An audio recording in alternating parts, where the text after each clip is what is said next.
இந்திய அமெரிக்க வர்த்தக ஒப்பந்தம் தொடர்பான பேச்சுவார்த்தைக்கு எதிராக பஞ்சாப், ஹரியானா உள்ளிட்ட மாநிலங்களில் விவசாயிகள் தீவிர போராட்டத்தில் ஈடுபட்டு வருகின்றனர்.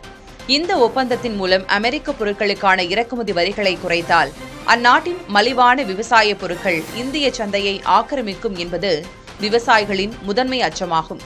இந்தியாவில் விவசாயத்தில் ஈடுபடும் 85 விழுக்காட்டிற்கும் அதிகமானோர் 2 ஹெக்டேருக்கும் குறைவான நிலம் வைத்துள்ள சிறு குறு விவசாயிகளாவர்.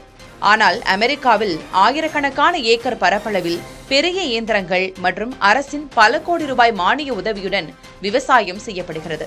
இந்த இரு தரப்பினரையும் ஒரே சந்தையில் போட்டியிட வைப்பது நியாயமானதல்ல என்று இந்திய விவசாயிகள் கூறுகின்றனர்.